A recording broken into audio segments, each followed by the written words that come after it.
صرف کمپیوٹر کے پیچھے مت پڑ جاؤ. آپ کے بچوں میں صلاحیت ہے. اور یاد رکھو اگر آپ 50 لڑکوں اور لڑکیوں کا ایک کاروان دیں گے جو IAS IFS کر سکیں تو اس ملک کی قسمت بدل جائے. یہ میرا وچار ہے, یہ میری سوچ ہے. تو اس لیے میں پلائن کو اس نگاہ سے بھی دیکھتا ہوں. ایڈورسٹی کو ہم کیسے اپرچونٹی میں بدلی کر سکتے ہیں. اوکے, اچھا ڈاکٹر صاحب, یہ ابھی ہم پلائن کے بارے میں بات ہوا. آپ پچھلے 34 سال میں 35 سال ہونے والے ہیں. میں آپ سے ایک پولیٹیکل سوال پوچھنا چاہتا ہوں کہ ہماری نیگلیکٹ ہوئی ہے. ہم مطلب سول سوسائٹی کی لیول پر, گورنمنٹ کی لیول پر, اسٹیٹ ہو یا سینٹرل ہو, ایسا کچھ تو آپ نے بتا دیا کہ یہ ایسا کیوں ہوا, لیکن اس کے ڈیپر پولیٹیکل ریزنز کیا ہیں؟ کیونکہ یہ اب وہیں تک سیمت نہیں, تو جوڈیشری میں بھی یہ ایسا ہی ہوا. آپ نے دیکھا ہوگا ہم نے جو PIL کیا تھا اس کے وشے میں 2 بار سپریم کورٹ نے منع کر دیا انویسٹیگیشن سے.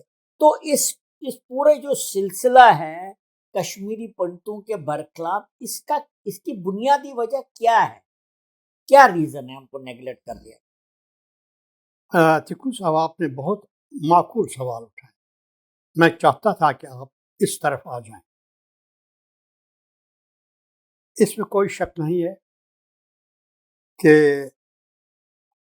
اس ملک میں کوئی بھی ہماری کمیونٹی کو ہمدردی کی نظروں سے نہیں دیکھتا ہے. اس کی کئی وجوہات. سب سے پہلی وجہ یہ ہے, اور آپ حیران ہوں گے کہ ہم سب پڑھے لکھے ہیں, سوچ والے ہیں, آرگیو کر سکتے ہیں پوائنٹ کو, آپ سے اختلاف بھی کر سکتے ہیں, آپ سے اپوزیشن بھی کر سکتے ہیں, آپ کے ساتھ بھی چل سکتے ہیں. یہ ایک وجہ ہے. ایک تو کہ ہماری ہائر لیول آف ایجوکیشن ہی ہمارے برخلاف ہو رہی ہے. ایک فارسی کی کہاوت ہے, اے روشنی یہ تب تو برمن بلا شدی, اے میری روشنی تو ہی بلا مجھ پر بن گئی. ایک تو یہ وجہ. دوسری, ایک ہمارے خلاف پروپیگنڈا کیا گیا کہ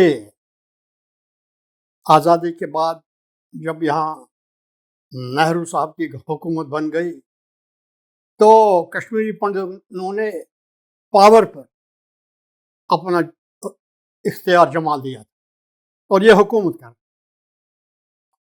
2-4 IAS لوگ تھے, آف کورس کوئی شک نہیں, اونچی پدی پر تھے, اور اس رشتے سے کہا کہ یہ سب کشمیری پنڈت جو ہیں انہوں نے ہی پاور کو اپنے پاس کنسنٹریٹ کیا, مونوپولی بنائی. اب پہلی بات کہ کتنے تھے. گورنمنٹ آف انڈیا اتنی بڑی ہے, 4, 5, 6, 10 بھی ہوں تو اتنی کون سا بڑا؟ نہیں, ہم نے تو 10 سنا ہے, ہم نے 2-4 ہی کا نام سنا ہے. اور دوسری بات کہ کیا ریئل پاور کس کے پاس ہے؟ ریئل پاور الیکٹڈ لیڈر کے پاس ہے, وہ بیوروکریٹ کے ہاتھ میں نہیں ہے. ہاں, بیوروکریٹس کے پاس کانسپیریسیز کرنے کا پاور ہے, اور ایک کانسپیریسی یہ کی کہ ہم کو بدنام کیا, انہوں نے پاور سنبھالا. اب جس کو دیکھو وہ یہی کہتا ہے کشمیری پنڈتوں نے حکومت کی. 90 میں جب وہ زمانے وہ ڈیفینس منسٹر تھا جارج فرنانڈس, وہ سری نگر آیا تو اس کے بعد اسٹیٹمنٹ دیا سری نگر میں ہی کہ یہ اپدرو یہاں اس لیے ہوا ہے کہ یہاں پر سب نوکریاں کشمیری پنڈتوں کے ہاتھ میں. یہ ہے لیول ایک منسٹر, ڈیفینس منسٹر. تو باقی تو آپ کو پتہ ہی, اس میں کمیونسٹوں کا بہت بڑا رول بھی ہے.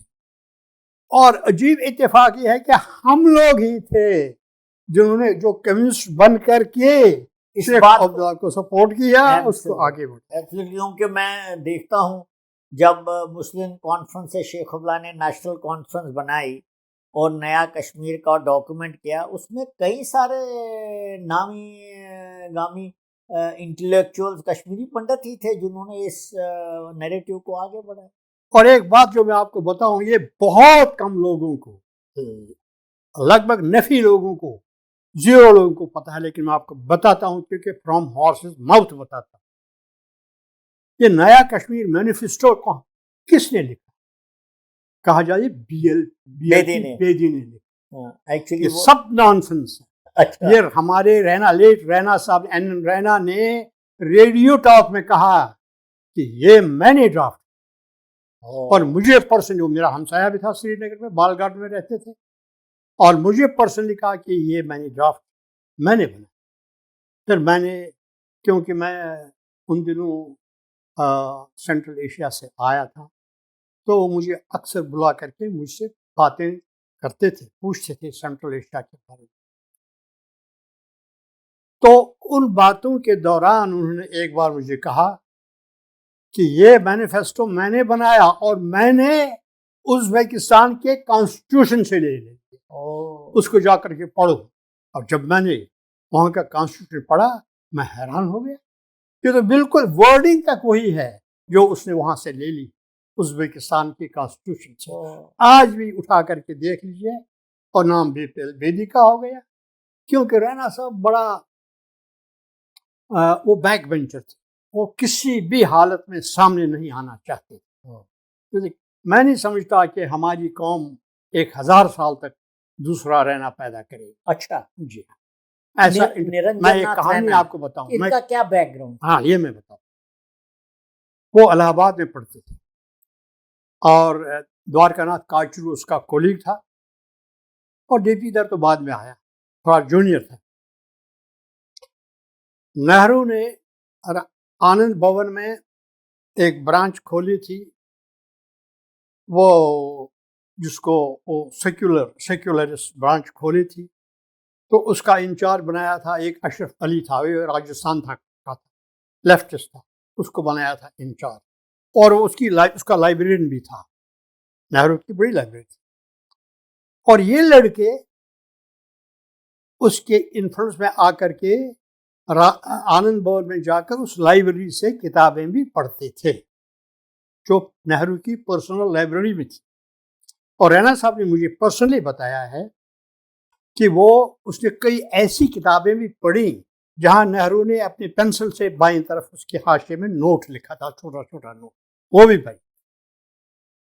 اس کے بعد اشرف علی نے اس کو ایک دن بلایا، کہا کہ یہ رینا صاحب یہ الہ آباد میں پڑھتا تھا، یہ ایم اے میں پڑھتا تھا، LLB کر رہا شاید۔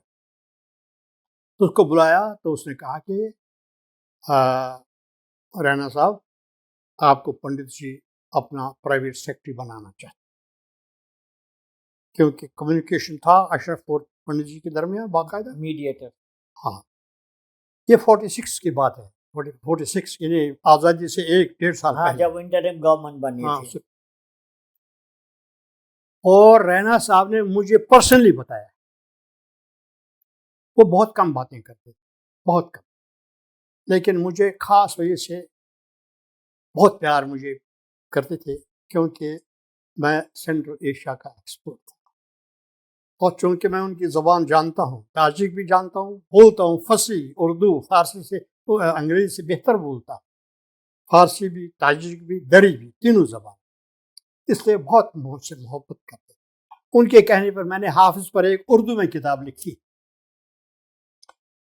تو انہوں نے مجھ سے کہا، میں نے ان سے کہا کہ مجھے جرت نہیں پڑتی تھی انہیں سوال کرنے کی، بڑے تھے، ایک ماؤنٹین تھے، میں کیا تھا، کچھ بھی نہیں۔ تو میں نے کہا اجازت ہو تو ایک گستاخی کرو، آپ نے کیوں انکار کیا؟ اچھا، انہوں نے منع کر دیا؟ انہوں نے منع کیا، میں نے تو میں نے پوچھا آپ نے منع کیوں کیا؟ تو جو جواب انہوں نے دے دیا وہ آپ کے تمام وہ ایک پوری کتاب ہے، ایک سینٹنس جو انہوں نے کہا، اور کہا آپ کو پتہ نہیں پنڈت جی جو ہے یہ ہاف بیکڈ سوشلسٹ ہے اور میں تو کٹر کمیونسٹ ہوں، اس کا میرا کیا جوڑ ہے؟ تو کچھ آپ خیال کیجئے کہ اس آدمی کی سوچ کتنی بلند تھی اور فورسائٹ کیا تھی کہ اتہاس نے ثابت کیا کہ ہاف بیکڈ سوشلسٹ، نہ ادھر نہ ادھر، نہ ادھر نہ ترشنکا، نہ آسمان پر نہ زمین۔ تو ڈاکٹر صاحب آپ نے ایک وشے کے بارے میں بولا، سب سے پہلے جو انڈین اسٹیٹ کی اور انڈین اسٹیٹ کے کافی انسٹرومنٹس کی، وہ بیوروکریسی ہو یا سول سوسائٹی ہو یا میڈیا ہو یا ابھی جوڈیشری بھی اس میں آ گئی، تو ان کا ہمارے پرتی جو ایٹیچیوڈ رہا ہے وہ بہت نیگیٹو رہا ہے، اور یہ تو سب کو معلوم ہے۔ اور اس کی سب سے پہلے ایک آپ نے کارن یہ بتایا کہ ایک بھارت میں جو بیوروکریسی ایک دھارنا چل رہی تھی کہ بھئی کشمیری پنٹو نے پوری بیوروکریسی کو ڈومینیٹ کر رکھا تھا، طاقت تو پوری انہی کے پاس ہے، تو اس وجہ سے تھوڑا ریئیکشن بھی ہو رہا تھا کہ اچھا ان کے پاس تو اتنی طاقت ہے، اب یہ سب خود ہی سفر کر رہے ہیں۔ حالانکہ آپ نے بولا کہ بیوروکریٹ تو ہمارے اتنے زیادہ نہیں تھے، کچھ ہی تھے، لیکن یہ ایک نیریٹو بنایا گیا۔ اور کیا وجہ ہے اس میں؟ ایک اور وجہ یہ ہے کہ ہم ووٹ بینک نہیں ہے کسی کی۔ ہندوستان کی آج کی ورتمان اتہاس ہندوستان کا یہ ہے کہ یہاں ووٹ بینک ڈیموکریسی چلتی ہے کہ کون سا ووٹ بینک ہے، چاہے وہ کاسٹ کا ہو، ریلیجن کا ہو، ایتھنسٹی کا ہو، سمجھے، یا اور کوئی کنسیڈریشنز ہو، وہ اپنے اپنے گروپس ہیں، وہ کانسٹیٹوئنسی۔ اب ہم لوگ کلچرلی بڑے اوریجنل کمیونٹی کے لوگ ہیں، ہماری زبان اپنی زبان ہے، ٹھیک ہے ہم ہندو ہیں لیکن ہندوازم کو ہم نے اپنی طرح سے مولڈ کیا، ہمارے ریچولز، ہمارے رائٹس، سب کچھ ایک اپنے انداز کے ہیں، اور شاید کسی حد تک ہم ہندو مین سٹریم سے تھوڑا سا ایک طرف بھی گئے ہیں، کیونکہ ہم نے بڑے فارین انویژنز دیکھے ہیں، سینٹرل ایشیا کے ہورڈز کے، ساکاز کا، سیتھینز کا، ہنز کا، منگولز کا، تیموریڈز کا، یہ سب کچھ ہم نے دیکھا ہے، اس سب کا پربھاؤ پڑا ہے ہم پر، اور اس طرح سے بنتے بناتے ایک ہمارا کلچر بن گیا، اور اس کلچر کے بہت سے آیام ایسے ہیں، ڈائمینشنز ایسی ہیں جو کامن ہیں، ہندو میں بھی ہے اور مسلمانوں میں بھی ہے کشمیر۔ تو اس طرح سے ہم اپنے آپ کو ایک خاص کیٹیگری کے لوگ سمجھتے ہیں، اور سنسکرت میں ہمارا کافی کنٹریبیوشن رہا ہے، بلکہ آپ یہ کہہ سکتے ہیں کہ سب سے زیادہ کنٹریبیوشن جو سنسکرت میں ہے وہ ہمارے کشمیری اسکالرس کا رہا ہے، ہندو پیریڈ میں رہا، چاہے وہ گرامر ہو، پوئٹری ہو، اتہاس۔ ہندوستان کا سب سے بڑا اتہاس کشمیری کلہن نے لکھا، یہ سب کچھ ہمارا کنٹریبیوشن۔ یہ کنٹریبیوشن عام طور پر اپریشیٹ نہیں کیا، جیلس ہے، ہیومن نیچر ہے، اس میں ہندو مسلم کا سوال نہیں ہے، اس میں جیلس ہے، ہیومن نیچر۔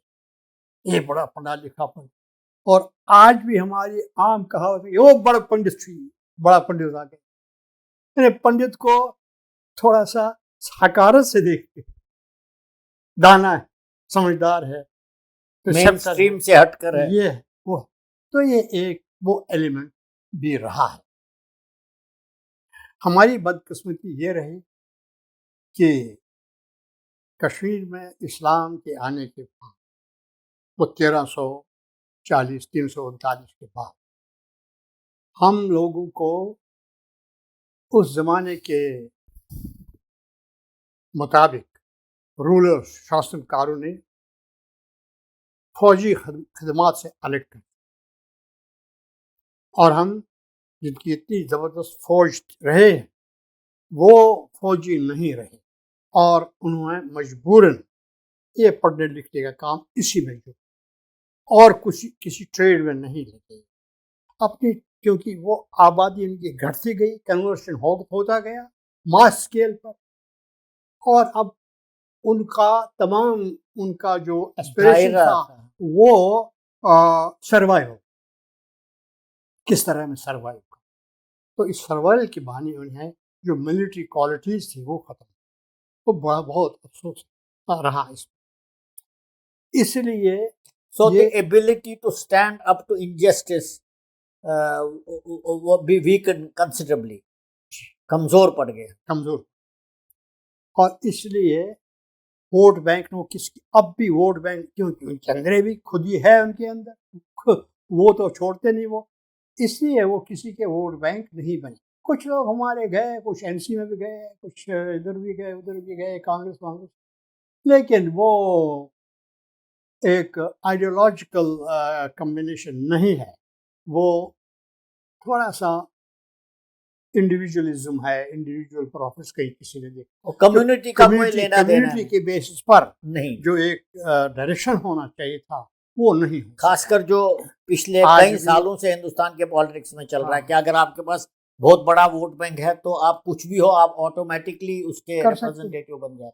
اب آپ کہیں بھی جائیں، کوئی بھی ڈیلیگیشن، تو چاہے وہ بی جے پی کے اتھارٹیز ہوں، نیشنل کانفرنس کے اتھارٹیز ہوں، کچھ بھی کانگریس کے ہوں، تو پہلا ہی آپ سے یہ کہیں گے آپ تو بٹے ہوئے ہیں، آپ تو کئی شاخوں میں بٹے ہوئے ہیں، آپ کی 10 آوازیں ہیں، آج آپ آئے کل دوسرا آئے گا، اور یہ باتیں کہیں گے آپ، اور یہ بھول جائیں گے کہ حریت کی 22 پارٹی کا یہ بھول جائیں گے، ان کو نہیں کہیں گے، حریت والوں کو ان کو جہاز بھیجیں گے، ہوائی جہاز، خدا کے لیے آپ مہربانی کر کے تشریف لائیے دلی 5 اسٹار ہوٹل میں، ہم آپ کو بٹھائیں گے، آپ سے بات، یہ نہیں کہیں گے کہ آپ 22 جماعتوں کی کمبینیشن ہے۔ یہ وجہ ہے کہ ہم لوگوں کو ایک الگ نظر سے دیکھا جاتا ہے، آج بھی دیکھا جاتا ہے۔ کیا کشمیری پنڈت، کشمیری ہندوز جو ڈسپلیسڈ ہے اپنے جگہ سے، کیا ان کی کوئی سمبھاونا ہے کہ وہ واپس جا کر کشمیر کو ریکلیم کرے؟ ایسی پاسبلٹی آپ کو کبھی دکھائی دیتی ہے؟ یہ پہلا سوال۔ جی، ایک مائنارٹی، وہ بھی مینسکول، یعنی بہت ہی معمولی مائنارٹی، ایک ہوسٹائل میجارٹی میں نہیں رہ سکتی،